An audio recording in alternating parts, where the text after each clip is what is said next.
I want to tell you something that might change how you understand parts of your past. The struggles you went through, especially the ones you minimized, hid, or carried in silence, did not only leave wounds. They may also have shaped capacities in you that are easy to miss if you only look through the lens of damage. Some people come through adversity with heightened awareness, unusual resilience, sharper pattern recognition, or a deeper understanding of human complexity. Others come through with pain that still needs healing. Many carry both at once. That distinction matters, because a difficult history does not automatically make someone stronger, wiser, or more perceptive, but neither does it mean nothing valuable was built in the process. Human beings often adapt in remarkable ways. Traits that once developed for survival can later become strengths when they are understood, refined, and used intentionally. So if you have ever felt like you move through life differently than other people, like you notice things others miss, like you carry a depth that is hard to explain, what I am about to walk through may help name some of what formed inside you. Number 1, you may have developed a strong sensitivity to what feels inauthentic. Some people notice only obvious dishonesty. Others pick up on subtler forms of misalignment. The smile that does not reach the eyes, the enthusiasm that sounds performed, the reassurance that feels disconnected from reality, the support that carries tension underneath it. Often this is described as intuition. Sometimes it is pattern recognition shaped by experience. When someone grows up around inconsistency, unpredictability, or emotionally mixed signals, the mind may learn that surface messages are not enough. Tone, timing, posture, silence, and contradiction all become meaningful data. You begin reading more than words because words alone were not always reliable. That sensitivity can be useful in relationships, leadership, negotiation, and self-protection. It can also become exhausting.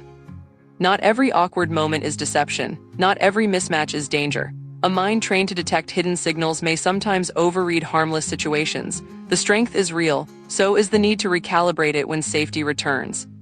Number 2, you may be able to hold complicated truths without collapsing into simplicity. Many people prefer clean narratives. Good or bad, right or wrong, victim or villain, certainty can feel stabilizing. But life is often messier than that. Some people who have lived through difficult environments learn this early. They understand that someone can love you and still hurt you, that a place can hold pain and beauty at the same time, that leaving can be necessary and still heartbreaking, that you can feel gratitude and grief in the same breath. This ability to hold contradiction is not weakness or confusion by default. It can reflect psychological depth. Researchers who study adult development, decision-making, and complexity often note that mature reasoning involves integrating multiple perspectives rather than reducing everything to absolutes. Real life frequently requires nuance. The cost is that nuance can feel lonely in a world that rewards certainty. The benefit is that you may be able to navigate realities that simpler thinking cannot handle. Number 3, you may notice patterns before other people see outcomes. There are moments when something feels off long before there is evidence everyone else can point to. A relationship dynamic, a workplace trend, a shift in someone's behavior, a fragile system starting to crack. Sometimes you mention it and people dismiss you. Later, they finally see what you sensed earlier. This does not mean you are psychic. It often means your mind is processing small cues, inconsistencies, and trajectories beneath conscious awareness. Experience can sharpen this ability because repeated exposure teaches the brain what certain patterns tend to lead to. That skill can be valuable in strategy, leadership, creative work, risk management, and personal boundaries. But it also has limits. A pattern-sensitive mind can sometimes detect false alarms, connect dots that do not belong together, or prepare for problems that never arrive. The goal is not to reject the skill. It is to pair intuition with evidence. Number 4, you may appear calm in difficult moments because you learned how to function under pressure. There are people who become steady in crisis not because stress feels easy, but because they became familiar with stress long ago.